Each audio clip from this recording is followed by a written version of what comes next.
Esta é uma das cartas de Paulo, aqui de Romanos, capítulo 12. Você me acompanha aí na leitura da sua palavra, mas antes vamos orar. Queria que você curvasse a sua cabeça.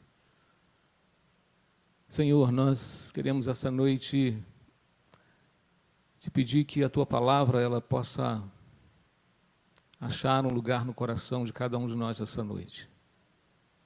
Os textos aqui lidos, ó Deus, da tua palavra, que é viva e eficaz, possa fazer o efeito para a qual ela foi lida, adentrar os nossos corações e revelar a tua vontade para cada um de nós. É isso que nós te pedimos, com perdão dos nossos pecados, em nome do teu Filho amado, Senhor Jesus Cristo. Amém. Paulo diz aqui nos primeiros 2 versículos: portanto, irmãos, exorto-vos, pelas compaixões de Deus, que apresentei o vosso corpo como um sacrifício vivo, santo e agradável a Deus, que é o vosso culto racional deste mundo. Mas sede transformados pela renovação da vossa mente, para que experimentais qual seja a boa, agradável e perfeita vontade de Deus. Amém? Queria falar com os irmãos aqui sobre uma expressão nesta carta, nesses versículos de Paulo, sobre a vontade de Deus. A vontade de Deus. Quase que ininterruptamente nós estamos sempre decidindo alguma coisa. Estamos sempre tomando decisões. Estamos sempre fazendo escolhas. Mesmo que você não escolha, mesmo que você não decida, é uma decisão. Se você não escolhe fazer nada, você escolheu. Portanto, conhecer e fazer a vontade de Deus deve ser uma busca incessante de todo crente. Buscar, fazer a vontade de Deus deve ser uma ação contínua nossa, de todo o tempo. Mas muitos crentes, às vezes têm as suas dúvidas. Eu já tive as minhas, e talvez você tenha as suas dúvidas a respeito, em alguns momentos, da vontade de Deus. Você já passou por isso? Quantos aqui já tiveram dúvida de algo que sabia que tinha que fazer, mas tiveram dúvida diante daquilo que Deus estava orientando, daquilo que Deus estava fazendo?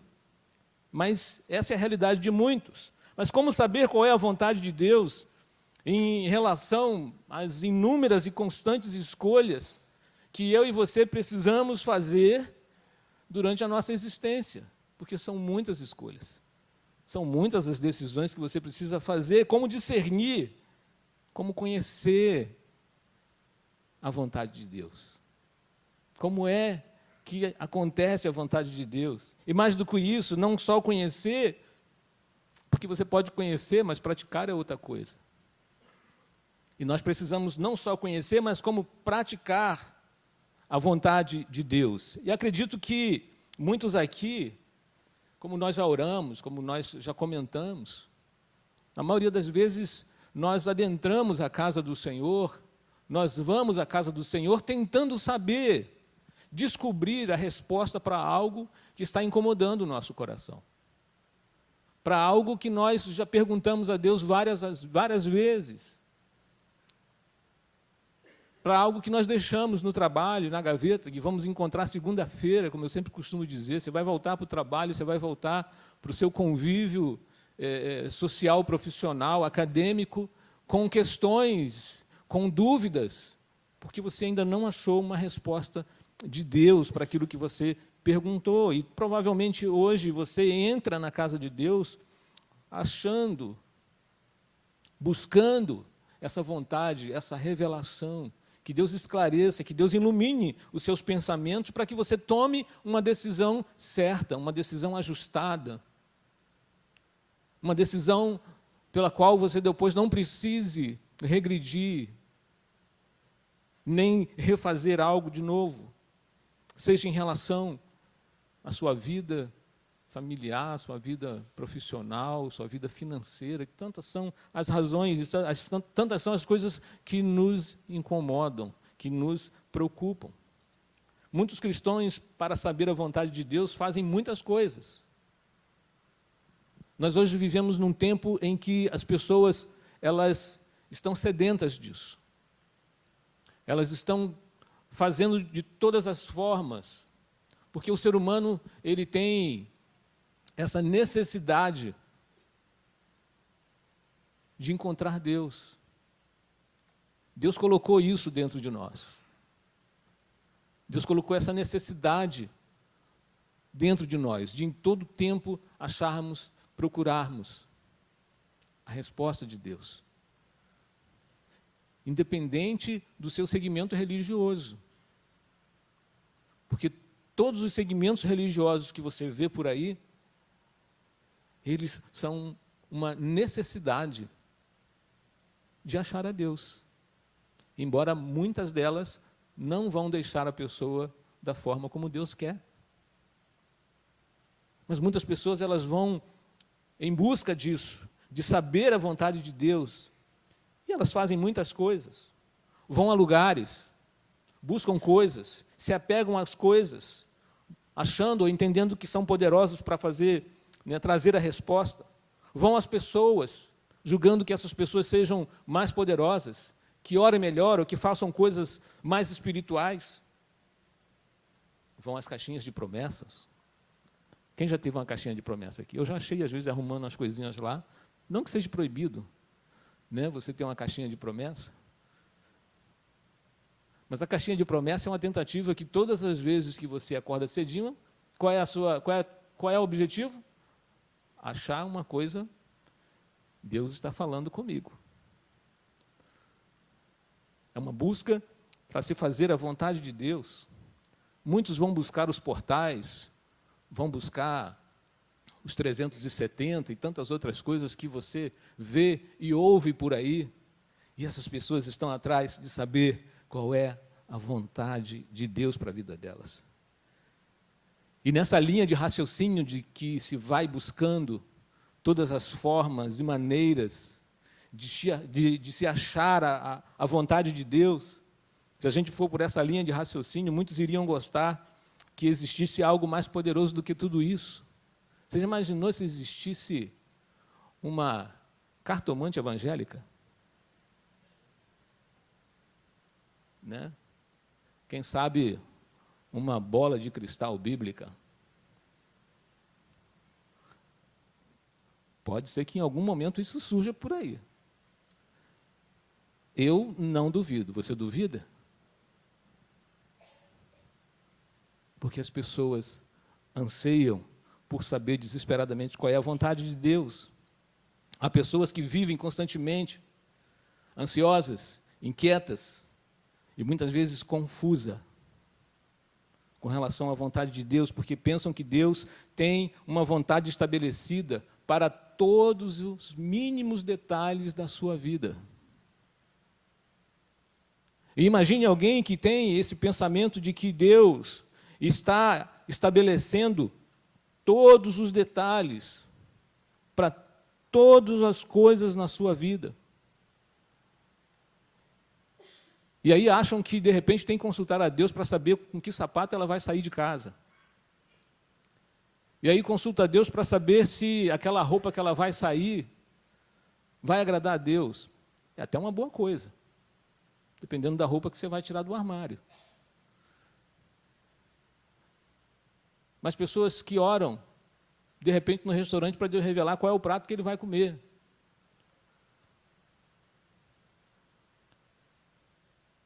Essa não é a maior preocupação de Deus. Esses detalhes são pequenos demais. São detalhes de sua responsabilidade. São detalhes que não pertencem a essa dinâmica da vontade de Deus para a sua vida. A vontade de Deus não é esses pequenos detalhes. E eu creio que a vontade de Deus para a minha vida, para a sua vida, é um plano que ele não é estrito, ele não é rigoroso. Ele não estabeleceu detalhes para todas as coisas na minha vida. Não. Eu creio que Deus tem uma vontade, sim, para as grandes coisas para a minha vida. Deus tem grandes coisas para aquelas que realmente vão trazer, vão repercutir não só na minha vida, mas principalmente na vida das pessoas. Na vida das pessoas que estão ao meu alcance, como também para a vida de pessoas que eu nem conheço. A vontade de Deus me lança normalmente para esse compromisso que está aquém de mim e além do que eu possa imaginar. A vontade de Deus trabalha nesse rumo. Deus tem sim uma vontade para as grandes questões na minha vida e provavelmente na sua vida. E se você quer conhecer a vontade de Deus, se você quer saber qual é o plano de Deus que Ele tem para você, existem alguns aspectos, existem algumas questões que Deus trata muito interessante quando Paulo está dizendo isso aqui. Aqui nesses 2 versículos, Paulo ele vem num ritmo. Se você voltar a 11 versículos atrás, 11 capítulos da carta de Romanos atrás, Paulo desemboca aqui, com todo um critério do que ele já leu. O ser e o saber a vontade de Deus está em todo o trajeto que Paulo vem fazendo, nos 11 capítulos anteriores, para chegar aqui e dizer como nós podemos saber qual é a vontade de Deus. E como nós precisamos fazer, não só saber, mas fazer a vontade de Deus. Existem alguns critérios que a gente precisa considerar, como, por exemplo, a gente precisa considerar que a vontade de Deus para qualquer aspecto da sua vida nunca vai contrariar o que já está revelado nas Escrituras. Você precisa saber disso. Deus nunca vai se contrariar. O que está escrito aqui nunca vai ser mudado. Nunca vai haver nada diferente daquilo que está aqui. Nós temos vontades diferentes do que está escrito aqui muitas vezes. Mas, se existe uma coisa que nós precisamos considerar, é que a vontade de Deus, para qualquer aspecto da sua vida, da minha vida, não vai contrariar o que já está aqui. E nós temos visto muitas coisas contrárias ao que está escrito aqui. Ou seja, você já sabe, você já pode saber a vontade de Deus em muitos aspectos, se você conhece a Bíblia. Se você conhece, você já sabe que em muitos aspectos, qual é a vontade de Deus. Tranquilamente. E o que é necessário para isso é o seu discernimento, é o seu conhecimento da palavra, é a sabedoria que você precisa ter, é o temor que você precisa manter, é o estudo da própria palavra, a sua meditação, e não os nossos desejos, não as nossas vontades. Tem um vídeo que eu queria que você visse, muito interessante com relação àquilo que as pessoas leem, interpretam e praticam. E é interessante porque, às vezes, se pratica algo que se busca na palavra a sustentação para isso. Por várias maneiras. De várias formas isso acontece. Esse vídeo é muito interessante, ele é muito antigo, mas revela um pouco do que está aqui na palavra.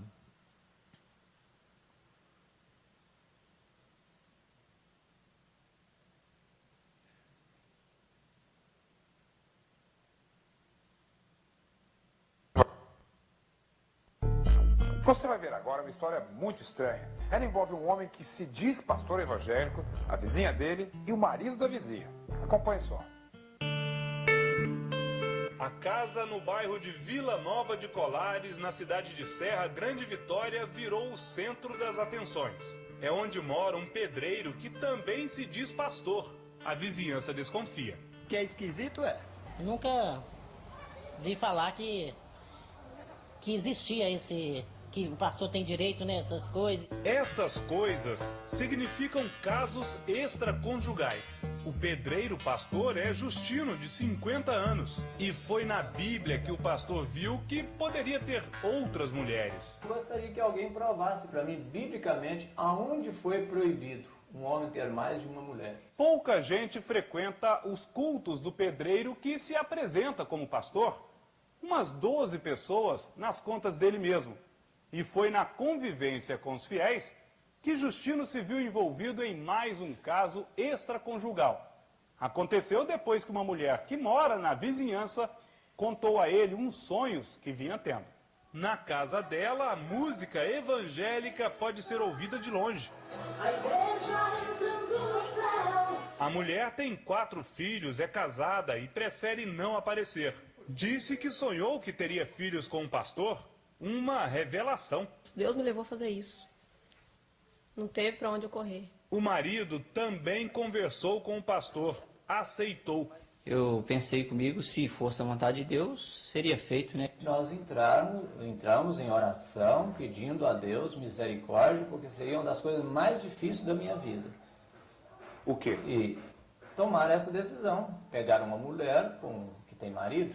O pastor também é casado. Como explicar? A Bíblia, Oséias, capítulo 3. Este profeta, um homem como nós, e diz assim, ó, Deus mandou tomar uma mulher e adulterar. O senhor está falando adulterar ou é a palavra adúltera? Receba essa mulher que foi adúltera. Não. Não é assim? Não, aqui está dizendo aqui que vai outra vez, ama uma mulher amada de seu amigo e adultera. Posso dar uma olhada? À vontade. Qual que é? 3. Aqui. Vai outra vez, ama uma mulher amada de seu amigo. Sim. E adúltera. Não é adúltera? Tem um acento aqui, pastor. Deixa eu ver. Não houve uma interpretação equivocada? E adultera. Ou seja, a Bíblia não estaria se referindo a uma mulher adúltera? Deixa eu ver aqui. E não para que o senhor adulterasse?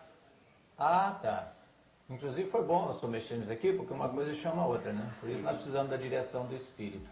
É um grande equívoco, na opinião do pastor da Igreja Batista de Vitória.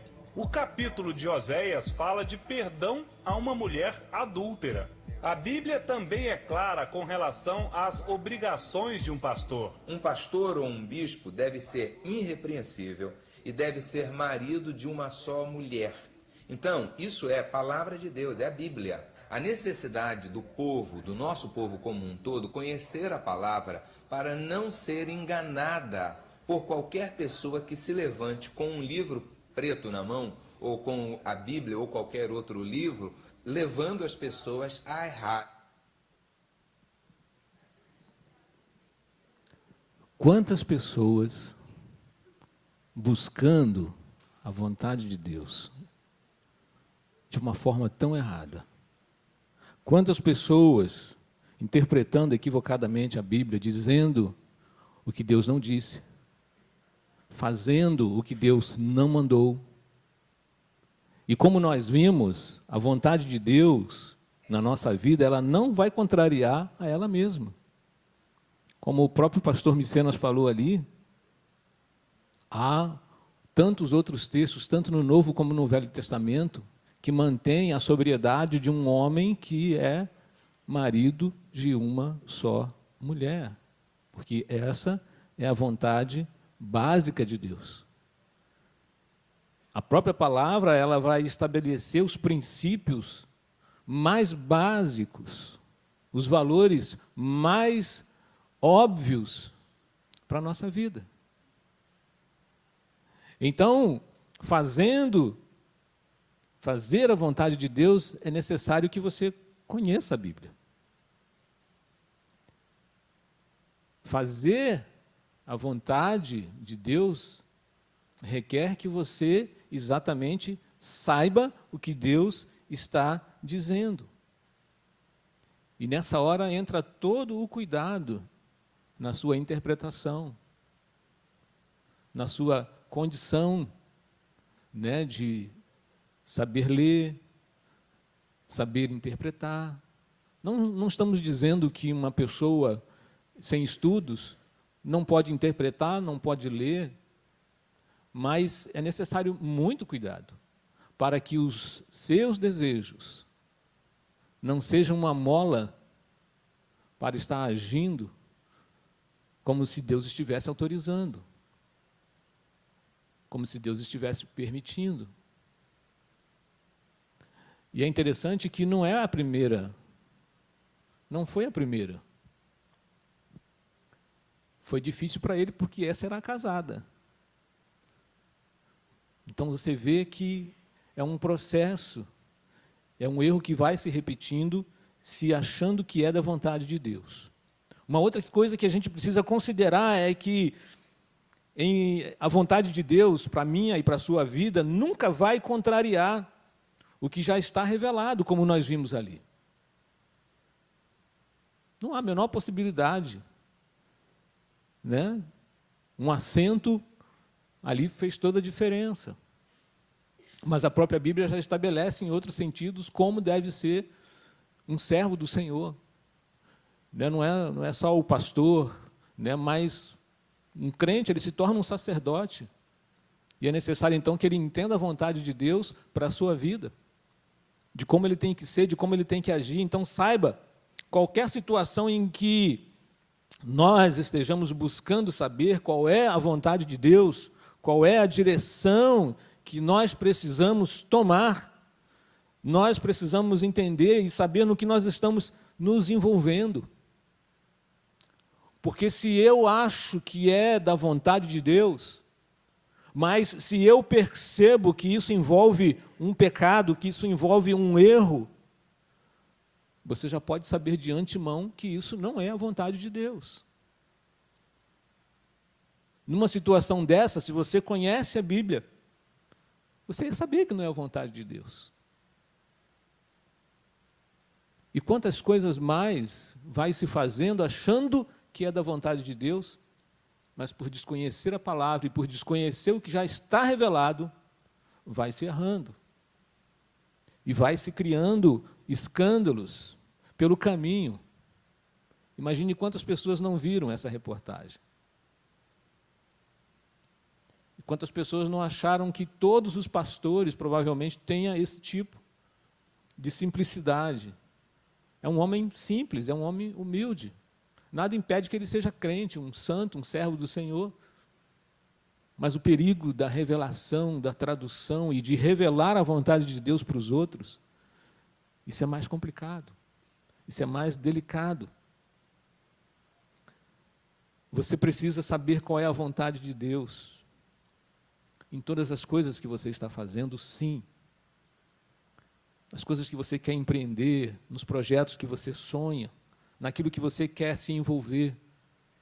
E se você percebe que há erro, se você percebe que há pecado, imediatamente você já tem que saber que isso não é da vontade de Deus. Que isso vai lhe trazer mais problemas mais à frente. Se envolve mentira, se envolve injustiça, se envolve desigualdade. Não é a vontade de Deus. Não é um projeto de Deus, porque Deus já revelou as bases, Deus já revelou os princípios que norteiam a nossa direção e que norteiam a vontade dEle nas Escrituras para a nossa vida.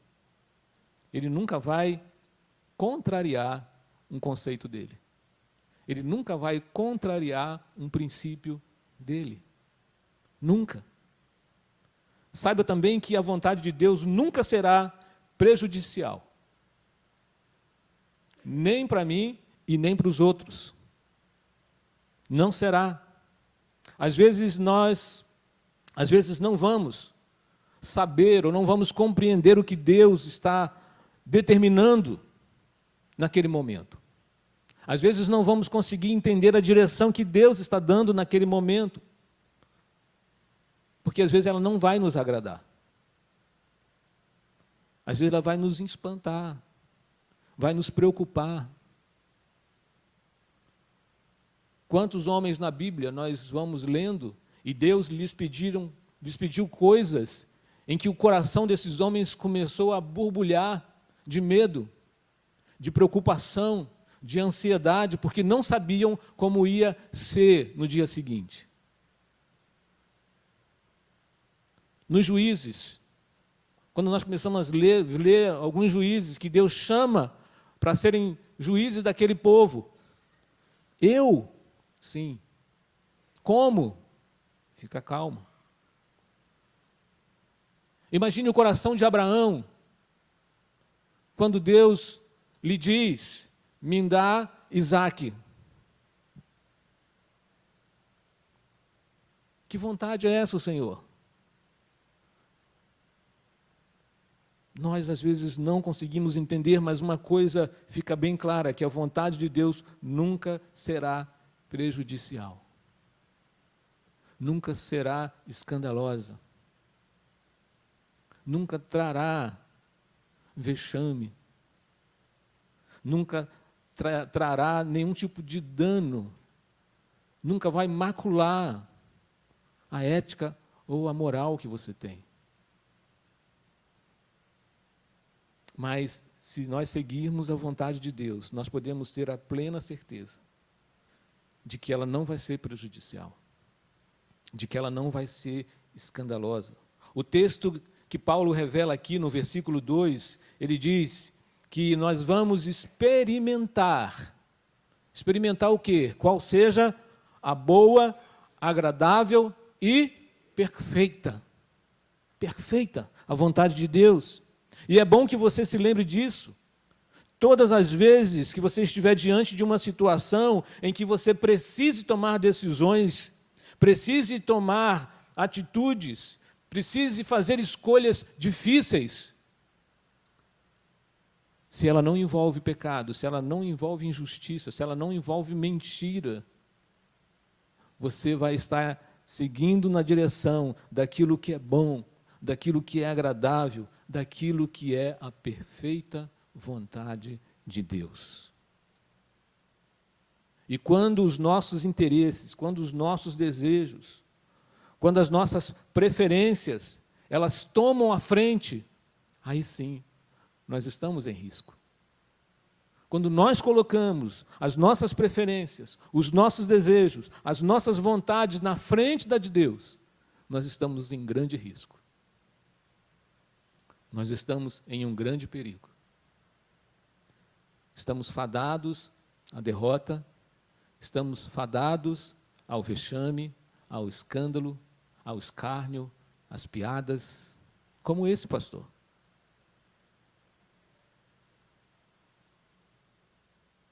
Quando você está na sua sala de aula, quando você está no seu trabalho, se você não sabe qual é a vontade de Deus, você corre o risco de virar a piada da turma, o vexame da turma.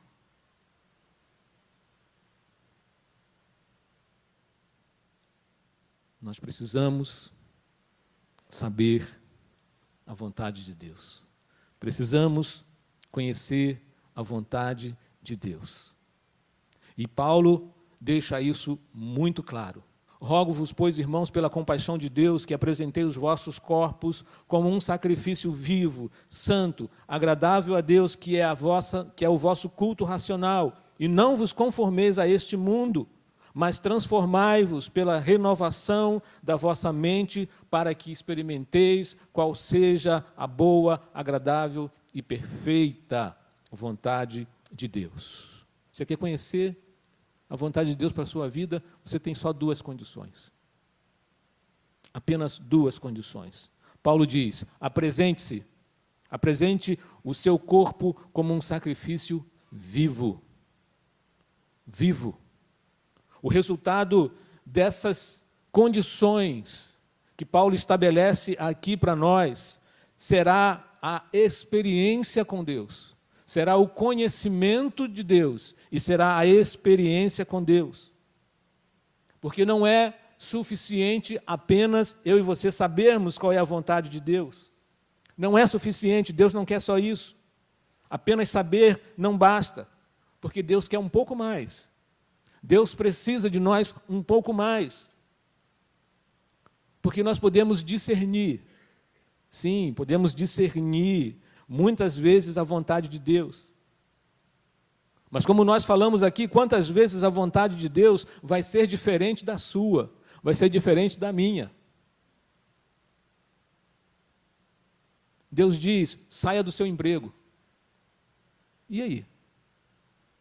Você vai perguntar durante uma semana, um mês, se realmente você tem que sair. Abraão, sai da tua terra. Vilmar, sai da tua terra, sai daí agora. Dizer, opa, peraí, estou com um filho na faculdade, filha fazendo curso, e eu faço uma lista de coisas que são contrárias ao que Deus está me pedindo. E eu ainda vou embasar isso biblicamente para ver se Deus volta atrás. Porque crente faz isso, crente tem coragem de fazer isso. Até Deus ir quebrando tudo. Vai passando o rodo em cima até a gente não ter mais desculpa. Muitas vezes a vontade de Deus vai ser diferente da minha e da sua. Muitas vezes não teremos forças para obedecer a Deus. Sim ou não? Às vezes não vamos entender e às vezes não vamos ter forças para obedecer, para cumprir a vontade de Deus. Portanto, o texto está dizendo que o resultado disso, dessa obediência, será conhecermos a vontade e de experimentarmos a vontade de Deus. E é isso que Deus quer para nós. E é isso que nós precisamos desejar. Não só conhecer, mas também fazer, realizar. E conhecer a vontade de Deus significa ter condições absolutas de cumprir a vontade de Deus. Quando Deus te chama para conhecer, Deus está lhe chamando, está lhe dando condições. E a primeira condição que Paulo estabelece é essa: apresente o vosso corpo como um sacrifício vivo. Porque para conhecer a Deus, você precisa ser um sacrifício vivo, santo e agradável a Deus. É interessante porque quando Paulo diz isso, você imagine Paulo dizendo isso para um grande grupo de judeus, que não consegue entender quando Paulo liga a palavra sacrifício a vivo, porque elas não combinam. Elas não combinam. Na terminologia bíblica, na cultura que está aqui no Velho Testamento e até no Novo Testamento, pelo menos ainda na cabeça dos judeus que estão conhecendo a Jesus, não combina. Porque sacrifício é algo que deve ser morto. O Velho Testamento, quando fala de sacrifício, e a cultura que o povo conhece é essa: sacrifício é algo que está morto e vai ser apresentado. Ele foi morto para ser apresentado. E Paulo afirma que a igreja, que nós precisamos nos apresentar como um sacrifício vivo. Isso não combina na cabeça daquele povo naquele momento. Essa expressão deixou os judeus meio pensativos, eu acredito. A Bíblia só fala de 2 sacrifícios vivos. Você consegue lembrar quais são?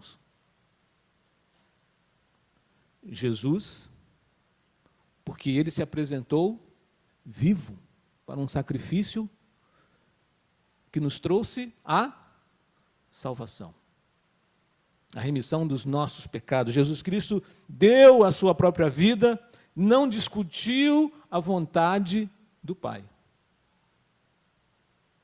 Esse não tem comparação, porque ele se deu por nós, se deu por mim e por você. Um outro sacrifício vivo que nós temos na Bíblia, que era um aio, né, que foi uma figura de Jesus no Velho Testamento, era Isaque. Isaque foi um sacrifício vivo. Ele foi até a mesa do altar vivo. Foi amarrado, foi colocado em cima da lenha. O cutelo, a faca foi levantada sobre ele. Então, Isaque é a perfeita figura de um dos sacrifícios vivos. E ele é o símbolo, é a mensagem que está dizendo que é aquele que entende a vontade de Deus. Ele entendeu a vontade do Pai, que o levou até o altar, entendeu a explicação do Pai sobre o que Deus queria, e em nenhum momento ele ameaçou fugir. Quando Paulo diz que nós precisamos nos apresentar como um sacrifício vivo, nós precisamos entender que é um momento de renunciar à nossa vontade, em prol da vontade de Deus. Um sacrifício vivo requer que eu deixe de lado tudo que me interessa e passe a me interessar por aquilo que é de Deus. Passe a buscar o que é de Deus, que é viver para Deus. E é óbvio que eu devo dizer a você que é muito viver para Deus, é muito mais difícil do que morrer para Deus. Porque todo aquele que crer no Senhor Jesus, depois que morrer, vai estar com Deus. Mas o seu grande desafio nesse tempo é viver para Deus. Viver nesse século a vontade de Deus. Caminhar por esse tempo, caminhar nessa geração que nós estamos vendo para Deus. Então, viver não é tão fácil quanto morrer para Deus. Apresentar o corpo vivo diante de Deus significa estar disposto a fazer qualquer coisa, independente das circunstâncias, independente daquilo que você queira, dos seus limites. Porque se Deus é por você, quem? Pois é. Se é a vontade de Deus. Porque agindo Deus, quem? É a vontade de Deus. Infelizmente, nós estamos vendo muitos, em nome de Deus, a vontade de Deus fazendo coisas que têm entristecido a Deus, que têm abalado nações e nações, que têm transtornado opiniões sobre Deus, porque não é a vontade de Deus, mas é porque é a vontade de muitos homens que dizem que é a vontade de Deus. O sacrifício vivo é a sua disposição de se apresentar para Deus nesse mundo. É por isso que Paulo diz que precisa ser o nosso culto racional. Culto racional significa isso. É você se levantar, se apresentar a Deus para viver a sua vida sobre a vontade de Deus. Culto racional é quando Paulo diz: vivo não mais eu, mas a vida que agora tenho, viva pela fé no Filho de Deus. Isso é culto racional. Porque não importa quem você seja, não importa onde você esteja, não importa o que você faça, você vive pela fé no Filho de Deus, e todos sabem disso. Isso é um culto racional. A palavra que Paulo usa aqui para culto racional, que é traduzida aqui, ela é um verbo que designa exatamente trabalhar por um salário ou pagamento. É uma palavra que era usada muito pelos trabalhadores que davam a sua força para o seu empregador, mas eles não eram obrigados. Eles desempenhavam essa força, davam o seu trabalho, porque eles queriam. Eram servos porque queriam, eram recompensados. Mas eles estavam ali num sacrifício espontâneo, consciente, certo. Não era uma maquiagem, não era um fingimento. Era o que eles decidiram fazer. Você quer conhecer a vontade de Deus para a sua vida? Então, a primeira condição é esta. Esteja disposto a colocar-se como um sacrifício vivo diante de Deus. Seja um sacrifício vivo, santo e agradável a Deus. Isso é estar disposto a fazer a vontade dEle. É estar disposto a ouvir o que Ele quer dizer para você. Jesus disse o seguinte, e chamando a si a multidão como uns discípulos, disse-lhe, se alguém quiser vir após mim, negue-se a si mesmo, tome a sua cruz e siga-me. Pois quem quiser salvar a sua vida, perdê-la-á. Mas quem perder a sua vida por amor de mim e do Evangelho, salvá-la-á. Pois que proveito tem o homem ganhar o mundo inteiro e perder a sua vida? Se você decide fazer a vontade de Deus, você está preocupado com aquilo que Deus quer. Mas se você está fazendo aquilo que apenas lhe leva a uma preocupação com as coisas desse mundo, se você está preocupado apenas em ganhar as coisas do mundo, em ser alguém nesse mundo, você tem muito a perder. É isso que Jesus está dizendo. Quer saber a vontade de Deus para a sua vida e todas as questões que a envolvem? Avalie se você está fazendo a vontade de Deus. Se você está obedecendo a Deus.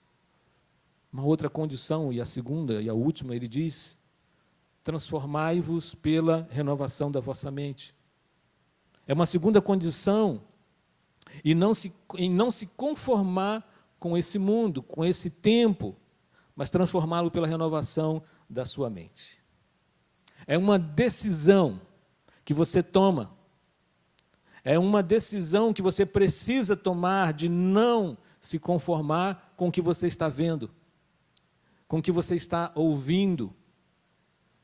Mas a decisão que você toma de lutar para que a sua mente se renove, para que sua mente repudie aquilo que está contra a vontade do Senhor.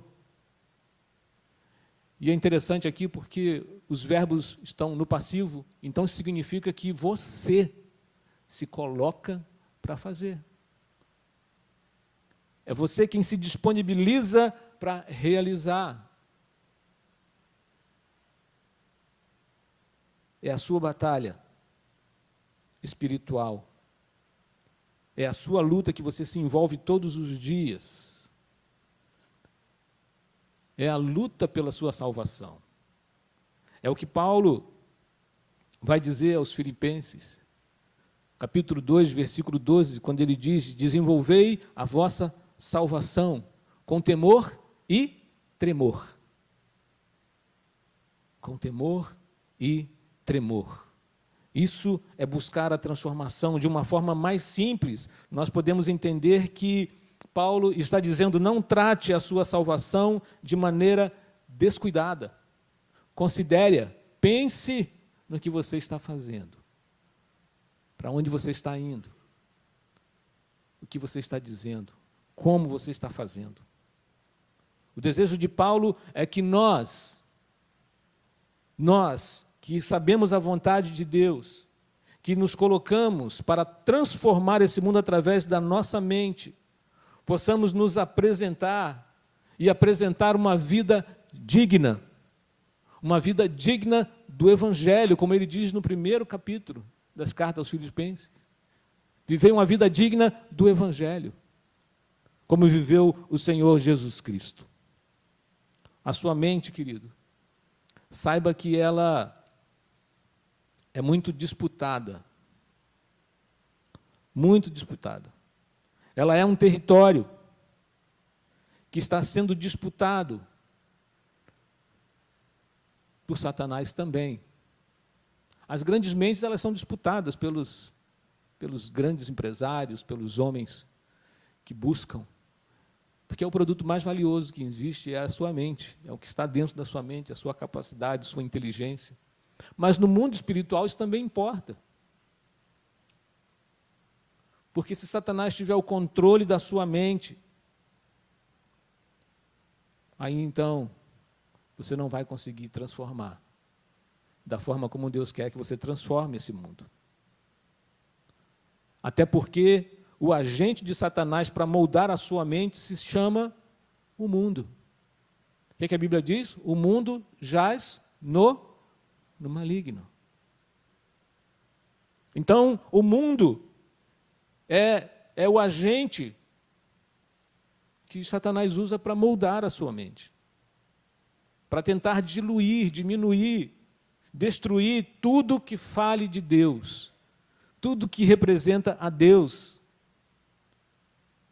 A sua mente é o melhor cofre que existe, para guardar tudo de bom e tudo de ruim.